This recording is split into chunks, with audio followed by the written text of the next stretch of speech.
all rise for the pledge, please.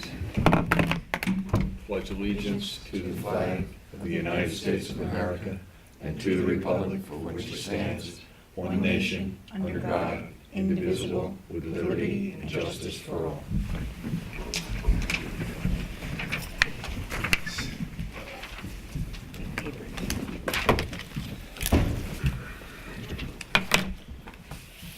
Welcome to the November 24th work session of the Board of Trustees. Public comment section right now. We have a couple of people signed up. Charlie Corwith, you first. Come on up here. So.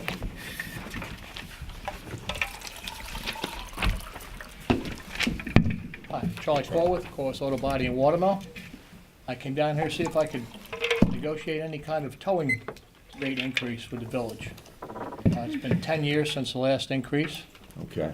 and the town, Sag Harbor, and the state, and everybody's gone up considerably, Okay. and the village has kind of lagged behind a little bit. Okay.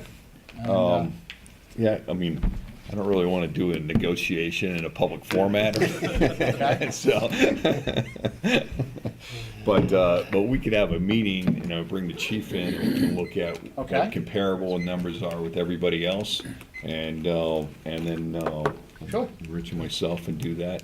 But, yeah, I mean, I know the cost of insurance and all of that stuff has increased over the years Yes. and stuff, so we recognize Sure, I that. appreciate So, that.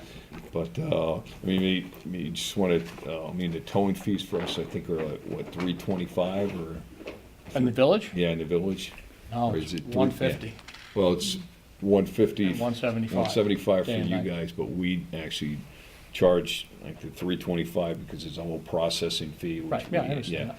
So, now, from your standpoint, it's $170. What is the town and the other The municipalities? town is at $250 and $275 days and nights. Okay, Sag Harbor's at $200 and $250.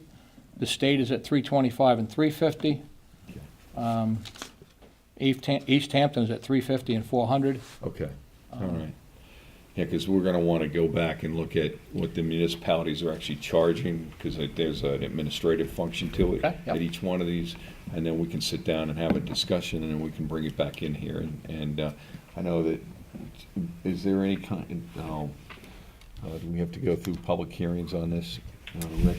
I can't remember if it's built into the code or not. I can't remember if that's in the code or not. Okay. I don't think it needs a public Yeah, hearing. I don't think so, but we can do that. So why don't we, after Thanksgiving, get together, and then we'll, the chief, and we'll do that, so. Okay? Okay?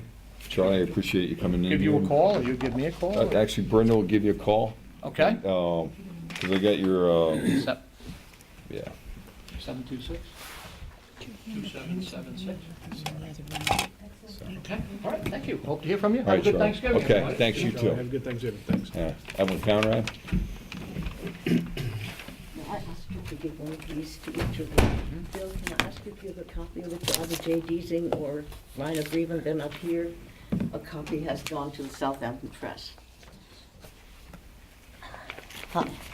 Evelyn Conrad, good evening, members of the Board of Trustees. I'm here this evening to talk about asbestos. Asbestos, which is being spewed into our neighborhoods every time a house from the 50s or 60s is being demolished without asbestos abatement. This happens to be happening far more often than you realize. There's only one firm that is licensed that works in the Hamptons. I talked to one of their principals yesterday, and he told me that certainly in the last 2 years, there has been neither inspection nor abatement of any house in the 50s, from the 50s or 60s on Halsey Street, which has, I believe, 13 or 14 new houses there, and in the Roscoe Place subdivision. Now, the law happens to be Rule Part 56 of Title 12 of the New York State Labor Law, which mandates that there has to be an inspection, an asbestos inspection of any house that was built before January 1, 1974. I guess that includes yours in the Roscoe Division, with the two early ones that were chopped down opposite you. Anyway, the case study that I've given you there is documents, all of which should be in the ARB file but are not. This is the case of 118 Burnett Street. The owner, a spec builder, Mrs. Garnett from Queens, I think, wrote several messages to the ARB saying that there would be no loss if this house that she was trying to demolish to put up a McMansion, if that were demolished because it had asbestos roof tiles, it had asbestos exterior, and so forth. Now, all of those documents are no longer in the ARB file, which is where I originally got them and where Susan Sable originally got them. Some of them I got from her. I've given you just one because I have the others. I mean, why give it all away? What has appeared there instead happens to be, I think, far more troubling.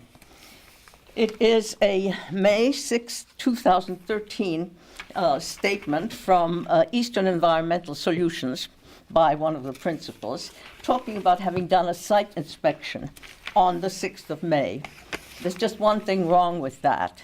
The 6th of May was the day when Susan Sable got 2 stop work orders because the house was being demolished. Norsec was picking up the garbage without putting anything over it. You'll find that there are some very bad pictures. They're good in my court documents, but they're poor there. But I think you get the idea. Asbestos flying all over the place. Now, in the 50s particularly, there were roughly 3,000 products for interiors and for construction that were made of asbestos. It was the hot material. So to do a visual inspection, I think this is important enough to let me have a little more time, don't you think, Yes, Mr. keep Eckler? going. Thank you. So to say a site inspection is an absurdity. I've also talked to the asbestos control people today. I happen to have a few other things to do, but I think asbestos is important enough. My life partner died of asbestos on one lung and cancer in both. John Mooney, you knew him. And once you have asbestos in your lungs, there's no way to get rid of it. This, at 118, was spewed all over on a very dry day. It doesn't go away by itself. If it rains, it should be wetted down. There was no abatement. 2 stop work orders were ignored. John Foster was there, and apparently this gentleman, the project manager from Eastern, was called. Now, can you believe that John Foster on his own, suddenly, on the day of the 2 stop work orders, quickly called Manorville, had the guy race out to do a site inspection? Which of course would not be adequate. You're supposed to take samples, none of which he did. So that indicates to me, by the way, to violate this law is a civil action. To conspire to take documents out of official files and to obviously plan to have an absurd site inspection. This document is in the ARB files. The stop work orders are not, and the letters from Mrs. Garnett mentioning the asbestos in her house, the one she demolished, is not. So I should think that any criminal law is not my area. I'm beginning to think it should be. However, this is something that I believe you should all take extremely seriously. I would like to know from each and every one of you what you're doing about it. I should think the first thing you would do is to stop all demolitions until you are very sure. I'm talking about any house built, the original construction, before January 1, 1974. That's the law. If you want the reference to the law, I'll be glad to give it to you. All right? It's Part 56 of Title 12 of the Labor Department of the state of New York. I would like to know whether you're going to investigate the missing documents from the ARB file. I was there twice. I was there 2 days ago and I was there today, just to make sure, but there was no question. The one letter that you have from Mrs. Garnett mentioning the asbestos in the building is not in the file, but I do know of others. I have copies of them. So I think you owe it to the people of our village to let them know. But, and of course the Southampton Press will be surely covering this. I would like to personally know. If you have any questions, where I got the documents, where they are, I'll be very happy to answer them. Any question at all. Our Southampton, our Roscoe division is full of houses of the 50s. Those that are left, I think that's about 50 so far. I don't think you have more than 17 there. I think you have fewer than 17 McMansions. But I'll bet you anything there wasn't any asbestos abatement. You can check it. Okay. Did you say just any house built before? Excuse me? January 1st, 1971. Before January 1, 1974, the original. 74. I mean, even if there's been some adding to or renovating or what, if the original building was put up before January 1, 1974, there is to be an asbestos inspection. This cannot be more recent than 10 days before the building is allowed to be either renovated or demolished or what have you. So to have an inspection, site inspection report on the day they're chopping away, and there's a letter from Mrs. Sobel, she did not know about this didn't exist then, in your documents, talking about, showing the pictures and showing what was happening. You know, Thank you. and I think criminal charges should be brought. Anyone else from the public who'd like to speak? Okay. I close the public comment. No board presentations, no public hearings tonight. We have a communications to the board. To all board members, if you can consider the following proposal, I'll highlight a lighted yield sign at the Meeting House Hospital Zone. I understand they're available in other villages. Leaving the hospital on 1117, crossing at the crosswalk 545, I almost got hit as car approached. Having my experience, I am well aware that drivers these days don't have any regard for the rules of the road. Being dusk is so early, I am sure it would be helpful to all who use the crosswalk to get to the parking lot. Thank you for your consideration in this manner. Yours truly, Mrs. Don Caremba. P.S. Think about the Bridgehampton issue at the post office.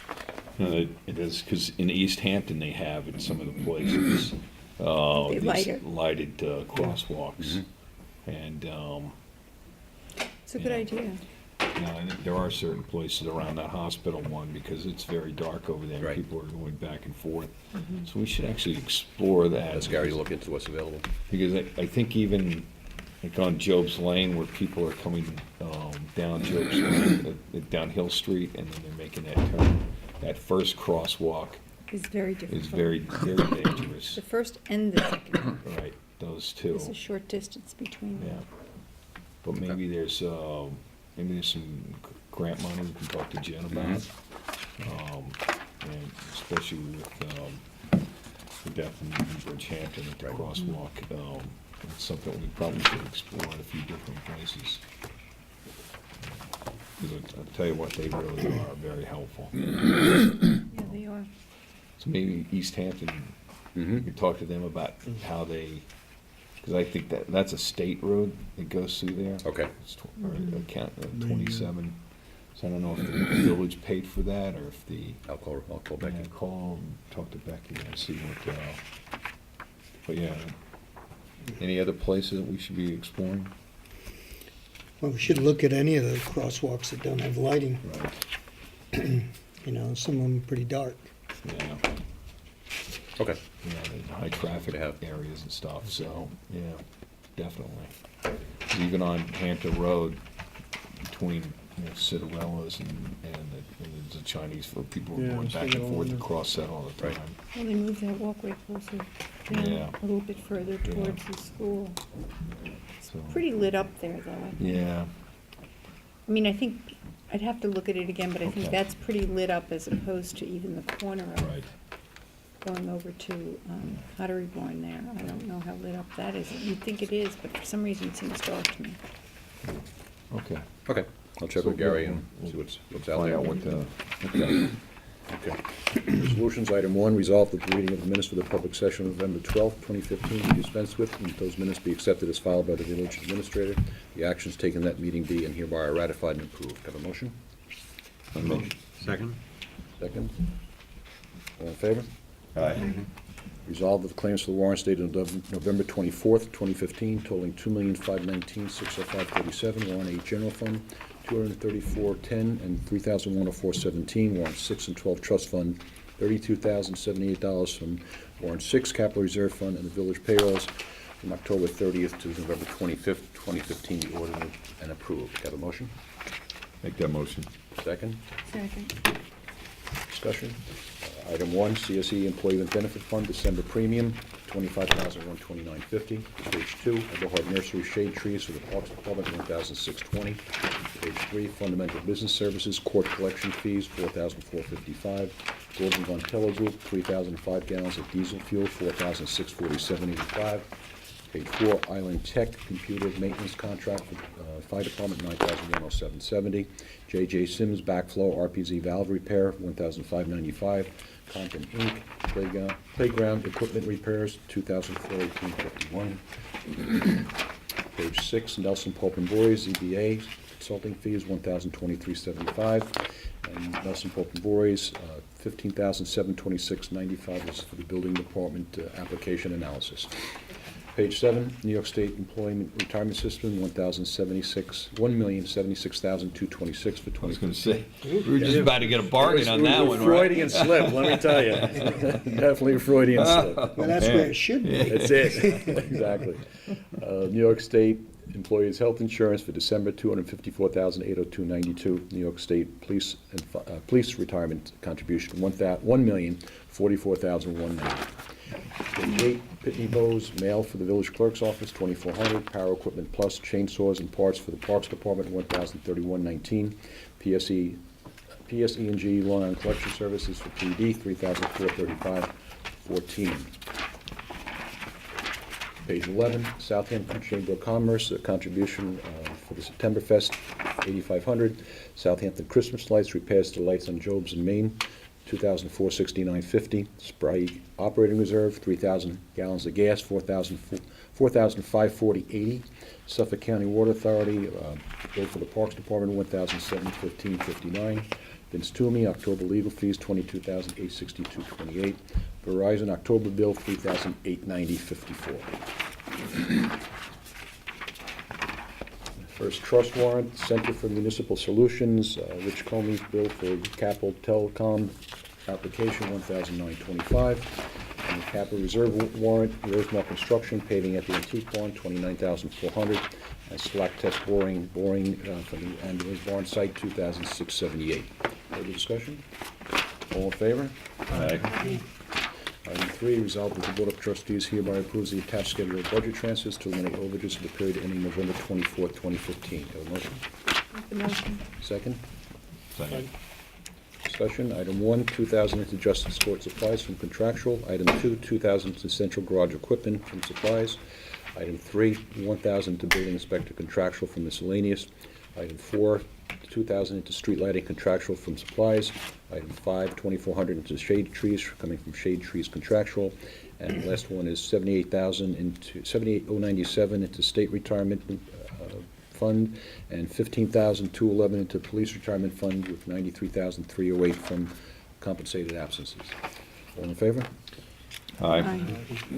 Item 5, whereas CSC Acquisition New York Incorporated, parentheses franchisee, owns, operates, and maintains a cable television system, in the village of Southampton, New York, pursuant to a cable television franchise granted by the governing body of the village of Southampton, the Franchise Authority.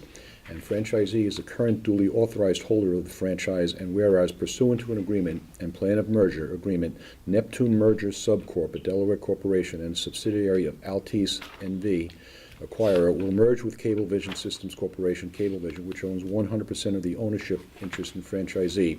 And as a result, the indirect control of franchisee will change, the change of control. And whereas franchisee and acquirer have requested the consent of the Franchise Authority to the change of control in accordance with the requirements of the franchise, and have filed an FCC Form 394 with the Franchise Authority, parentheses, the application. And whereas the Franchise Authority has reviewed the application, followed all required procedures in order to consider and act upon the application, considered the comments of all interested parties, and concluded that acquirer has the legal, financial, and technical qualifications of acquirer to indirectly control franchisee. Now therefore be resolved as follows. Section 1, the Franchise Authority hereby accepts the application and consents to the change of control, all in accordance with the terms of the franchise applicable law. Section 2, subject to compliance with the terms of this resolution, any action necessary with respect to the change of control has been duly and validly taken. Section 3, this resolution shall be deemed effective as of the date of its passage. This resolution shall have the force of a continuing agreement with franchisee and acquirer, and franchise authority shall not amend or otherwise alter this resolution without the consent of franchisee and acquirer. You have a motion?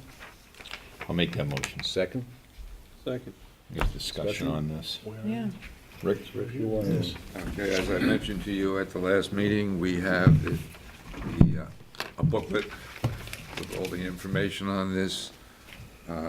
Since there's a change in indirect control, it does require our approval under our current franchise agreement. It also requires the approval of a bunch of other municipalities, and eventually the State Public Service Commission. Some of the other municipalities have approved it already, I think maybe most of them. And I looked at the booklet.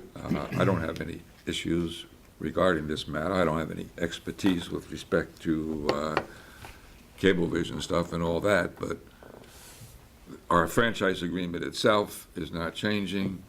The franchisee under our agreement is not changing. It's just that there's a change in the control of the franchisee. So Cablevision is selling, and it's selling to this other corporation. But the Dolans are still going to maintain Madison Square Garden and the Rangers and the Knicks and his jazz band. So His attorney's here, so. and his attorney's here. Okay. Come on up Altice is and- in yeah. there. Come on up. And, Oh. Yeah, sure.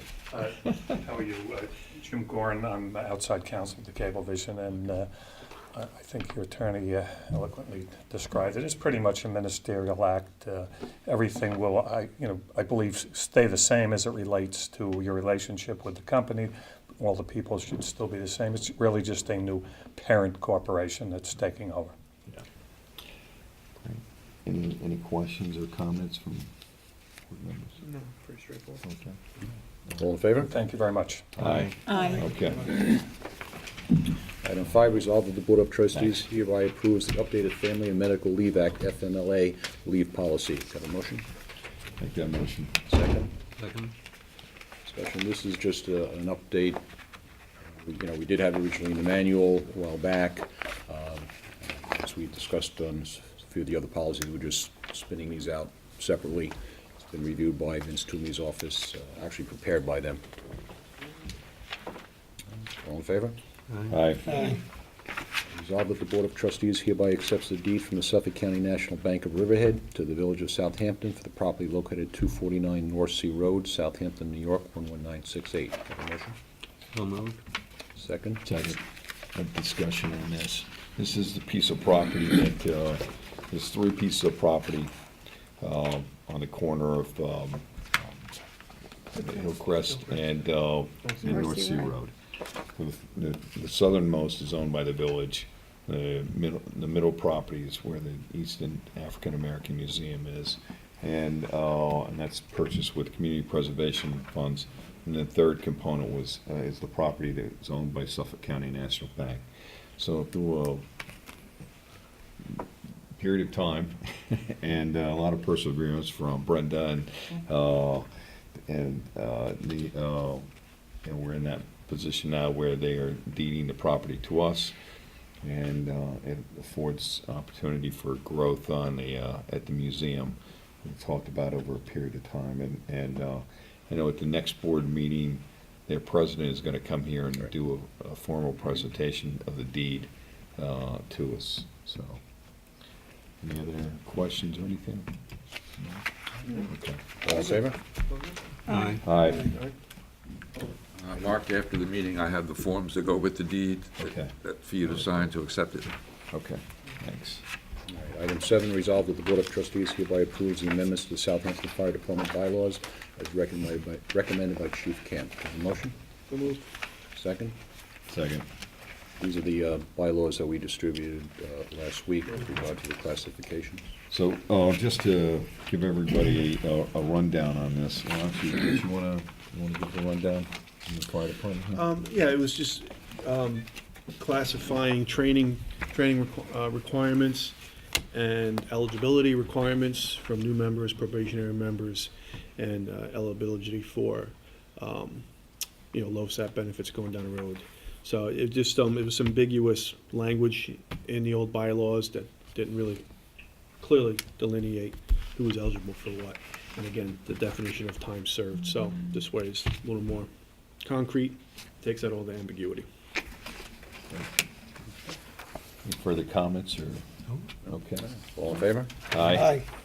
And last item, resolved that the Board of Trustees hereby approves the following payments from the Capital Reserve Fund, subject to permissive referendum. Rosemark Construction, $29,400 from the Fire Facilities Reserve, and Slack Test Boring, $2,678 from the Facility Reserve. Motion? I'll make that motion. Second? Second. All in favor? Aye. No discussions items, comments from board members. Trustee Yaz? And happy Thanksgiving to everybody coming up. And Parade of Lights this Saturday, and there'll be other good stuff. The season is upon us. Everybody have a good time and be safe and happy. Michael? Well, just a quick comment on your traffic, that you have the map and everything set up, and I'm sure Nancy's gonna elaborate a bit on it. But in looking at the traffic patterns, there's two major through sections in the village. Right.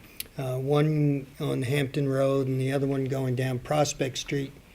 They feed different areas. The Hampton Road really feeds the traffic coming from the east. Prospect Street feeds the industrial center. There's a really difficult time anybody's going to have in controlling that traffic. We can calm it with speed limits and so forth, but really the key to the whole thing is County Road 39. Right. It's the intersections and access onto the road. If we can just get with the county and see if we can somehow come up with some ideas to ease that traffic, you're going to find the people use it and not the village streets. Right. And that's really, the entire study should be based on that. Yeah. Very true. Nancy? So now that you brought up the subject, I just did it as a lead-in for you, Nancy, you know? so the Suffolk County Planning Commission is having their meeting on December 2nd, and it's in Hauppauge, and they're in the office in Hauppauge. You can call the village and get more information. And at that meeting, they are going to be discussing the Tuckahoe Center. Part of the problem, I mean, we all know that County Road 39 now feeds through all those little side streets off of Moses in that area, and McGee Street. So we also know that the Tuckahoe Center wants to have an entrance and exit on McGee Street. And basically, anyone who is coming from the east, heading west, would go to the traffic light, would turn onto McGee Street, would make a left onto McGee when the light is with them, and enter in that way. And anyone heading east would enter in off of County Road 39. So the issue is that right now, all summer long and at night, and even in the morning, there's such a backlog of traffic there that I don't know how anybody is going to be able to make that left cut across and get into that shopping center. So it's a real issue as far as, even if they put it there, it could fail, and I've said that over and over again. So I'm urging people to come out. I know the group for the East End has a petition going around, and if you contact them, they're happy to send it to you to sign up that you're not interested in seeing this Tuckahoe Center go through. I think it's just the wrong place for it. That's my feeling. It's just there's just too much going on at that corner of County Road 39. And in all honesty, the whole report that they did was to come up with businesses that have very low trip volume, and that you couldn't get more trip volume than a supermarket. So, they've already said 6,000 to 12,000 cars a week.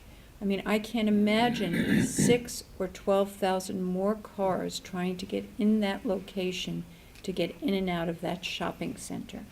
So I'm just bringing it up and mentioning it. And I want to wish everybody a very happy Thanksgiving. Very exciting. I'm very excited about Thanksgiving this year. I don't know why, but more this year than ever. Because we do have a lot to be thankful for. I mean, look around the world. Yeah. I mean, just look at the mess that is out there, and we are very, very lucky people. That's the way I look at it. Well said. Well said. Bill? Just a couple of things. I was overjoyed. I think it was Friday night, somewhere after 10:30 at night, that they finally painted all the yellow lines in the village. And, that was a great relief. Just one other question mark. Has there been any more thought on that Our Lady of Guadalupe Oh, situation? you know what, I haven't had any conversations with the, what's the date on that, Brenda? First week in December, so. December 12th. Second week in- But Okay. no, that's a good point, because actually feedback from the sergeant supported what they were asking, the procession. The one line, One lane. Supported it. I don't know, he was just saying that, What can be done? you know, they've done it under smaller circumstances. Yeah. I don't know if he really necessarily supported it. Wow, okay, I just, you know, sure. I think, you know, I think there's some discussion needs to be done on that. Okay, all right. So we'll get, well, I mean, I think that, It's yeah, a start. yeah, So- I think it's the 12th also. I do too, okay. Which is that Yeah. Saturday. But let's- Right, the Saturday So was who whole is day saying punch. that they think it's okay? Did you just say that Well, somebody said they think it's okay? We just got it. Oh, an update from Rich? Who Someone- said they thought it was okay? Well, one of the Didn't they want sergeants to close who's, down Hill Street? they Well, wanted they to said briefly. briefly, for, maybe, just but to do so, it would, I think what maybe isn't clear is that it would require extra cops, and that means who's paying for those extra Yeah. cops? They So- said they have the money to pay. So for they, that. all right, so that's one thing I wasn't, that's why I'm not really sure who's footing the bill. One lane? It's really, oh, I that's the think one lane discussion. is dangerous. Yeah. No, I don't It know. was Yeah, about, the- could it be yeah. done the westbound lane, or, no, the No, it's the eastbound lane. You It know, have to be yes. the eastbound. It's closest Cops to would be the needed, and there was a cost for that, so that just, I wasn't sure. Let's do this. Let's get the chief and the sergeant, and then we'll have the reverend come, and then we'll have a discussion around about that. I So I think next it's week wonderful they're sometime. having an event, this event, but I also want people to be Yeah. safe. Yeah, I mean, that's really it. It's right around dusk, it's, Yeah, and that's a very bad time, dusk. But I think it's a pretty spectacular thing, so. Oh, it is. It Right. is. We've done it for to years. support Well, it. but we haven't done it on the street, though. They've asked every year. Yeah, they have. No, Every year they do it on the street? Oh, No, one, a couple of years they did. Yeah, Yeah. in the beginning, There were when a it was couple of like 5 years. of them. Now, when They it's, used to That's take the true, it whole was a street. much smaller group. yeah, yeah. and it was done They at the say very, very now, isn't beginning, it, you're right. like 30 or 40 people that are involved? I can tell you Right, just from at that experience, moment. that the vast number of people are in the church waiting for them to arrive. But I think they told you 30 or 40 people, Yeah, something they like do that. the run for torch, Right. and most people stay at the church. Yeah. So they said it's a smaller group, but I've gotten different numbers. Got a number Mm, from yeah, I one don't- person, I got a different number from another person. But they said the whole issue is they have this big statue that they're holding, Mhm. and the sidewalks are a little uneven, and they have the branches falling down, so it's really challenging for them to carry the statue. But the And then branches that- go one of the across issues the I heard, street, though, from the too. traffic situation is that if they're walking on the street and a car, something does happen, instead of them going around the car or whatever, if the car's pulling out, whatever the case may be, instead of them going to the sidewalk to get around it, in the past, they, you know, what happens, the normal is to go further into the road. So that was one of the concerns that was addressed to me, as far as managing the safety concern. The other thing they were asking is this a short run, it's a short walk. It is a short one. What were we talking about, Culver or something at one point? Yeah, my biggest concern is the diagonal parking, and having them walk in the street behind diagonal parking, because it's already hard enough to, especially at that time of night. So maybe there's other ways around this, I think. They go up Culver, Culver and then just. And yeah, First and Neck, and bypass then- the movie and that. Right, if that they area. bypass that area right But if there.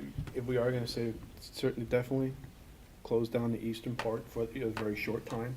Again, that's bringing, it's paying for the cops, and they have to pay for Yeah. that. That's the big, because it's not just I paying for think the they're cop. very clear to them. It's not paying for five, even though it's only maybe 5 minutes, there are contracts that don't pay the cop for 5 minutes. You're bringing the cop in, you gotta pay them for, They have the money. that's all, as long as they're clear So on it. let's set the meeting up and stuff, okay?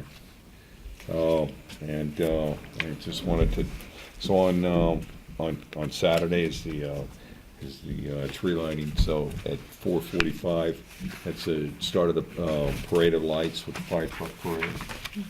So the village board, we're all asked to go and meet down at the firehouse to ride the trucks around. And then by the time everything gets through, we'll do the tree lighting and that evening. So, I mean, Friday, Black Friday, it's a big shopping day, so I'm encouraging everybody to come into the village and participate. And then Saturday, it's, support Small Business Saturday, and encourage people to come in and support the local businesses that keep this village vibrant throughout the year. And so you can't, it's very important, so, but other than that. One yeah. last thing, Sure. what time should we meet at the Windmill Lane Firehouse on Saturday night? Like 4:30. 4:30 be there. 4:30. We'll be riding the trucks and encourage everybody to come down. And if you have any, especially you want to ride the trucks with you and stuff, bring them with you. And it's always fun to have the kids around. And, Yeah, they love it. yeah, they do. They do. So, okay. You So, like it too, yeah, I like My it too. calendar. It's all I can. fun. It's fun. It's all fun. As long as my Yeah. daughter gets a spot on it, she's right. happy. So, that being said, we have a second public comment. Anyone wishing to address the board? Anything you want to say? No? Okay, you all right? Tom, anything? Yeah. Really not a police department event, but for the tree of lights, there's gonna be no parking on Windmill Lane, so they can stage the trucks. So if you're coming to the village, just understand that that's gonna be, and they're gonna close Windmill Lane at 4 o'clock. Right. So, gotta get there early. Yeah, no, that's a good point. And then also on Job's Lane in the area of the monument, we're going to be setting up some barricades and then controlling access in and out of the parking lot. Yeah, for about an O'Connell. hour and a half, you're not gonna be able to get out of O'Connell Drive, so. So it's If going you're to be. gonna go shopping there, you Yeah. just gotta understand that's the situation. Yeah, 'cause, the volume has increased dramatically if people, for the parade and and hopefully it doesn't rain on Saturday. Right, It's not you know. supposed to right now. So, It yeah. isn't? It's Yes, not now? yesterday it was saying rain, today it was saying no rain. Right.